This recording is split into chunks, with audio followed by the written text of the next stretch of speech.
Salutare lume! Încă un weekend, încă un concurs. Azi avem Timișoara City Marathon. După cum ați văzut în concursul trecut, m-am plâns că nu am foarte mult antrenament și vine întrebarea, oare ce faci într-un concurs în care nu ai antrenament? Hai să vedem ce putem face. Acum o lună am concurat la Liberty Marathon, unde am făcut un anumit timp pe distanța 10 km jumate. Acum 2 săptămâni am fost la Hercules Marathon, unde am făcut un semi-maraton montan. Vedeți pe canalul meu înregistrarea. Și acum urmează Timișoara City Marathon. Primul concurs, până la urmă, am lăsat-o așa mai moale la început. Și când am văzut că se poate mai bine, am alergat un pic mai tare către 4:40 și am început cu 5 și ceva 5. La Hercules, pentru că există diferență de nivel, am zis că cel mai bine ar fi să o las moale. Și chiar m-am bucurat de traseu, am mai înregistrat, am mai vorbit. A fost foarte fain.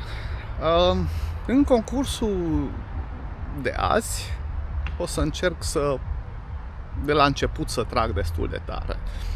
Hai să vedem ce iese.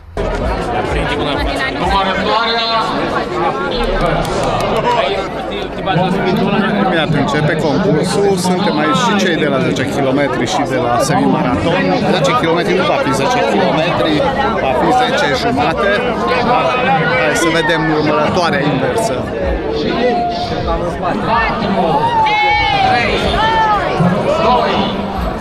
La plecare, la turetul de turn, vă rog.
greu de vorbit. Da, uite asta.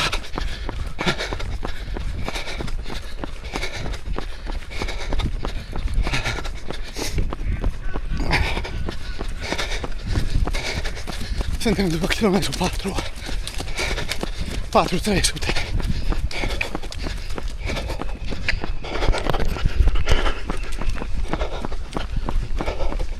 O răsculcare asta.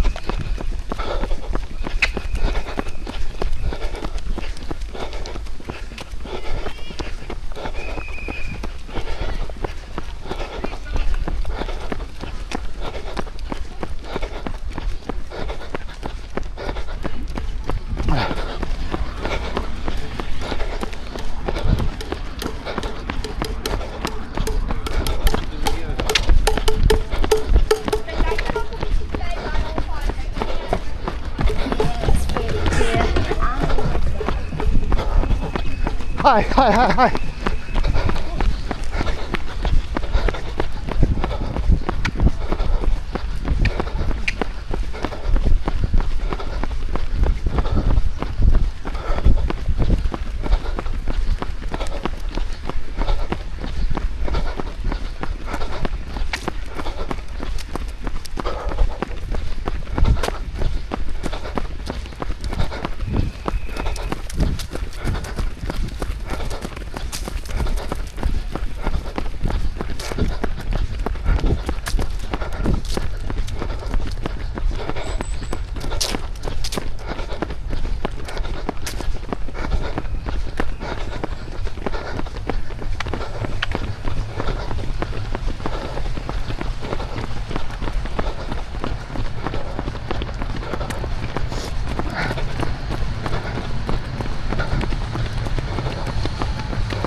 Hai, bravo!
Hei!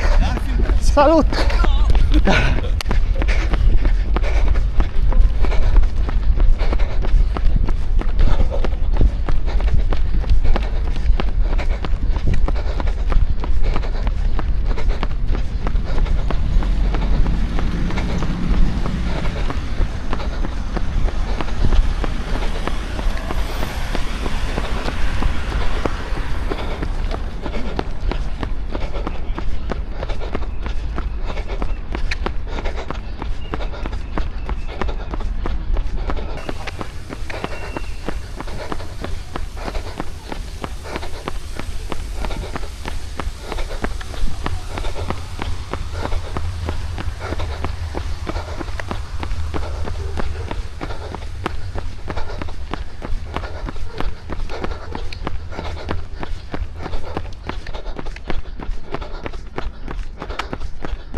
Hai la Kinga!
Mulțumesc!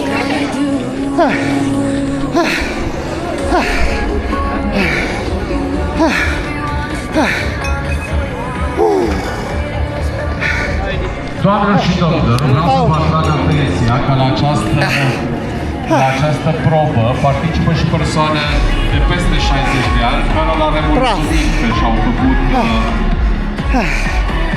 timp. Revenim. În sfârșit ne-am revenit. Ciao. Greu, mult mai greu ca data trecută la Liberty, unde tot 10:30 am făcut. Dar am făcut un pic mai bine. O să vorbim un pic mai încolo și despre asta. Hai să vedem ce este la masa de reîmprospătare.